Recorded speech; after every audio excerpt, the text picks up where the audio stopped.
Olá pessoal, eu sou Rafael Santana e esse é mais um vídeo do canal Livro na Veia. Hoje eu vou conversar com vocês sobre um livro de suspense, só no finalzinho do livro que eu acho que a autora me perdeu um pouquinho, tá? Eu não gostei de quem ou quais foram as pessoas que fizeram o que acontece aqui na história, tá? Eu não gostei. Mas fica a critério de cada leitor, né? Cada um vai ter o seu gosto, se aprova ou não quem é o assassino ou os assassinos aqui na trama. O livro do qual vamos falar neste vídeo é esse daqui, ó. O Último Jantar. Peraí. Eu li ele em e-book e, olha, foi uma ótima leitura, tá? 95% do livro é maravilhoso. É aquele suspense clássico, sabe? Que tem um crime, alguém investigando aquele crime e um ou outro suspeito. E claro, durante a investigação tem vários altos e baixos, várias mirabolanças, várias reviravoltas, várias pequenas situações que vão embolando a história e vão deixando o leitor e os investigadores cada vez mais preocupados, né? Se aquele crime vai ser ou não desvendado. O Último Jantar é o livro mais recente da autora Shari Lappin a ser publicado aqui no Brasil. Ela possui outros 3 livros e, se eu não me engano, eu tenho os 3. Lerei também para comentar com vocês aqui no canal. Eu já havia lido um livro dela, acho que se chama Um Casal que Mora ao Lado. Eu lembro que na época eu li no Kindle Unlimited. E alguma coisa ali não me agradou tanto. Eu achei a história um pouquinho arrastada. Mas, recentemente, nesses eventos de descontos da Amazon, eu acabei comprando os outros 2 livros. E, mais recentemente, comprei também o Último Jantar. E esse daqui me satisfez, hein? Se os outros 2 livros dela também forem nessa pegada aqui, nessa linha, de 4 livros, 3 serão muito bons. Mas, por enquanto, o único que eu posso cravar da Sherry que eu gostei pra caramba foi O Último Jantar. A história já começa com um prólogo assustador, mostrando uma mansão num bairro chique de Nova York, ali dos arredores de Nova York, chamado Beacon Hill. Só gente bem poderosa, bem da alta, que mora por ali. E a nossa história começa durante um jantar de Páscoa.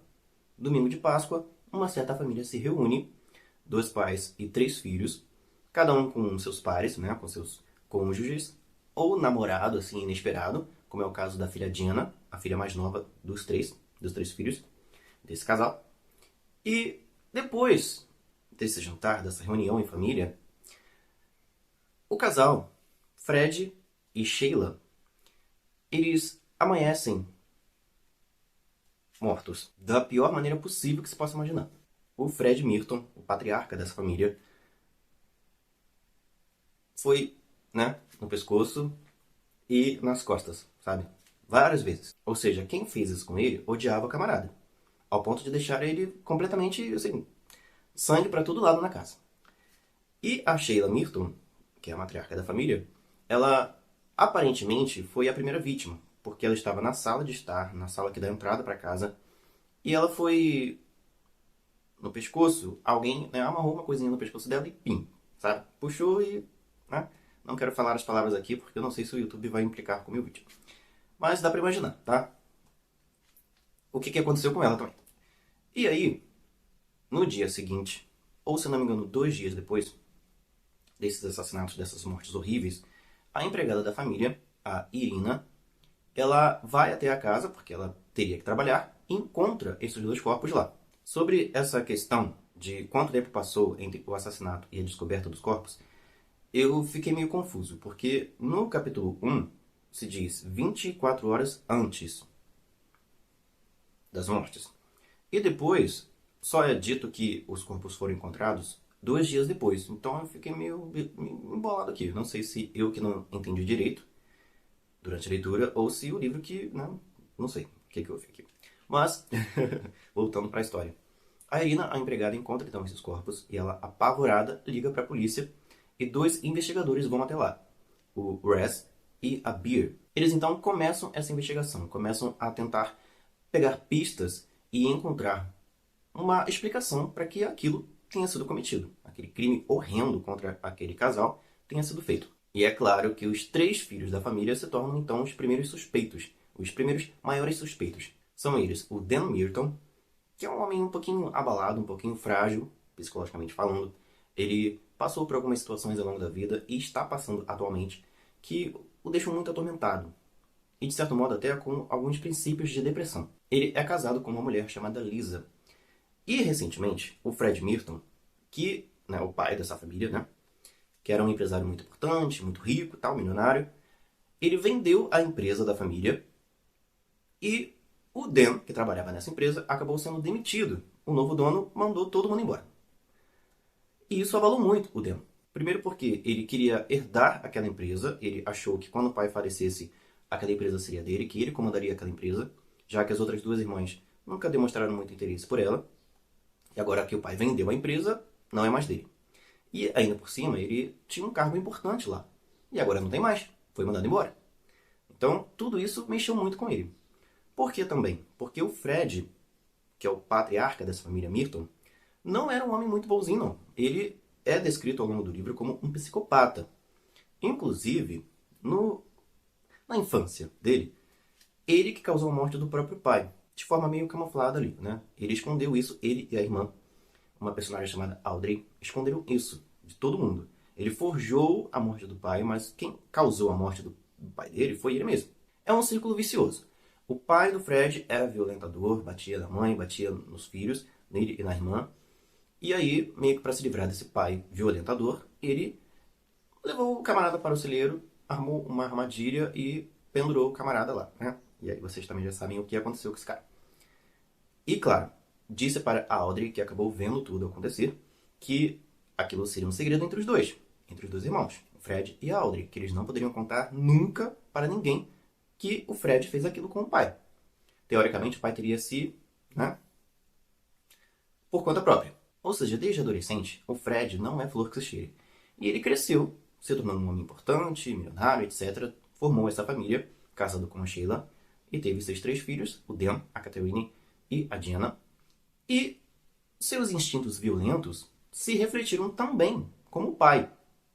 Ele começou a ser violento como filho e depois, como pai, também foi violento. Ele também tratou de forma muito tóxica, muito violenta, muito agressiva, tanto a esposa quanto os 3 filhos. Só que a Sheila sempre foi uma mulher muito apática, que nunca tomou as rédeas da situação, nunca tentou confrontá-lo, nem quando ele a agredia e nem quando ele era rude, ruim com os filhos, o que permitiu que vários e vários anos de abuso acontecessem com o Dan, a Catherine e a Jenna.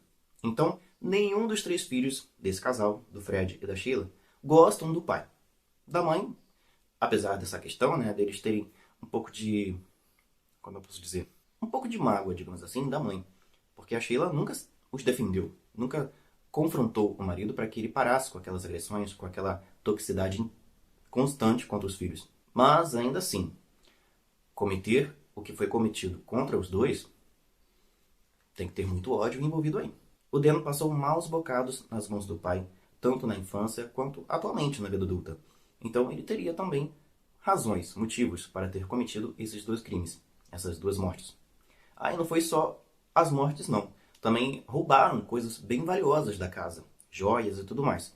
Então, a princípio, poderia ter sido um latrocínio, um roubo seguido de morte, mas os investigadores Rice e Bear, eles, conforme vão entrevistando, digamos assim, né, interrogando os suspeitos, vão traçando ali algumas trilhas, alguns caminhos que levam a acreditar que aquele crime foi cometido por alguém que conhecia muito bem tanto a casa quanto o Fred e a Sheila.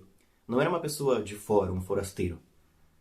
Provavelmente alguém da família cometeu esses assassinatos. A outra filha do casal Merton é a Catherine. Se eu não me engano, ela é a filha mais velha. E é a filha perfeita, digamos assim. Ela se tornou médica, casou com um homem que também é médico, e nunca deu problema. Nunca deu dor de cabeça para os pais, para o Fred principalmente. É uma filha maravilhosa, a preferida dele, como é dito várias vezes no livro. Mas, assim como o Dan, ela também tem alguns ressentimentos, algumas mágoas, algumas questões mal resolvidas com os pais. E uma delas é colocada, assim, jogada na cara dela durante o jantar de Páscoa, que aconteceu antes dos assassinatos, antes das mortes. O Fred jogou na cara da filha que ela já está com 40 anos e ainda não teve filho. Ainda não deu um neto para ele. E isso, né, essa questão de não conseguir engravidar é uma questão bem complicada, assim, bem difícil, bem íntima da Catherine, porque ela está lutando para se tornar mãe e não consegue.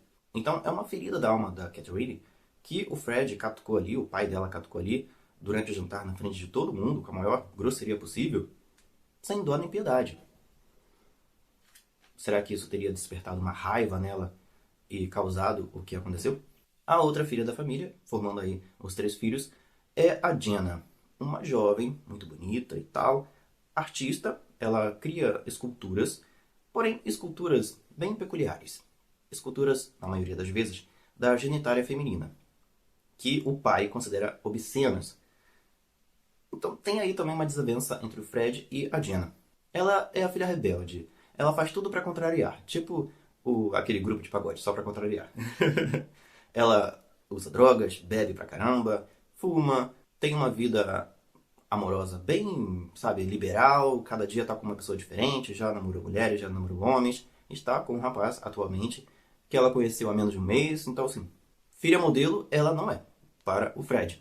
Ou seja, para o olhar do seu pai, ela não é uma filha muito boa não. Tanto que ele quer cancelar a mesada que ele dá para ela, o que também seria um motivo aí para Dina querer fazer algo contra o pai.